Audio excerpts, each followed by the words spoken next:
দুনিয়াবি যে কোনো বিষয়, যে কোনো গুরুত্বপূর্ণ কাজ, যে কোনো গুরুত্বপূর্ণ বড় কাজ, এটা করার আগে দুইটা আমল করতে হবে।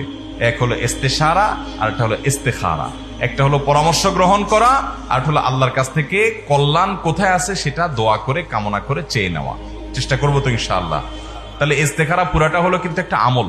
ইস্তেখারা মানে কিন্তু দোয়া, আল্লাহর কাছে এটা দোয়া। 2 রাকাত নামাজ পড়ে দোয়াটা পাঠ করা, এর মাধ্যমে, এই দোয়া নিবেদনের মাধ্যমে আপনি আল্লাহর কাছ থেকে কল্যাণ আশা করলেন, কল্যাণ কামনা করলেন।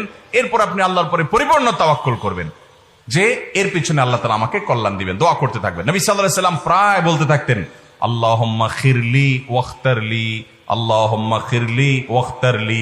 এটা হলো সংক্ষিপ্ত ইস্তেখারা। আপনি হাঁটতে চলতে ফিরতে সবসময় বলতে পারেন, আল্লাহ আপনি আমার জন্য কল্যাণ দান করেন, আমার জন্য নির্বাচন করে দেন যে আমার কোনটা করা উচিত। আল্লাহুম্মা খিরলি ওয়াখতারলি বেশি বেশি করে পড়লেন, বাস। এটা এক প্রকারের ইস্তেখারা।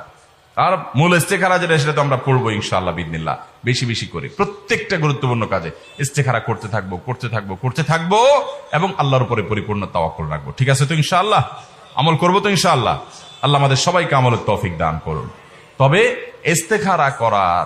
ইস্তেখারা করার ব্যাপারে আমাদের মধ্যে অনেকগুলো বিভিন্ন রকমের চিন্তাধারা প্রচলিত আছে। এর ভিতরে একটা হলো, আমরা মনে করি যে ইস্তেখারা কিছু নেককার মানুষকে দিয়ে করাইতে হয়। এই জন্য অনেক লোক আছে দেখবেন, বিভিন্ন হুজুরদেরকে ধরেন যে হুজুর আমারে আপনি ইস্তেখারা করাই দেন।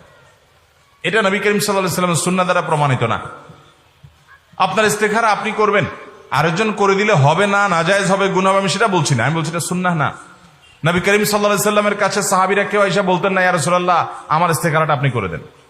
এরকম কোন হাদিস থেকে আমরা যাই না। অথবা সাহাবীরা তাদের মধ্যে সিনিয়র সাহাবীদের কাছে, তুলনামূলক আমলদার মানুষের কাছে গিয়ে বলছেন, এরকম কোন রেওয়ায়েত আমরা পাই না।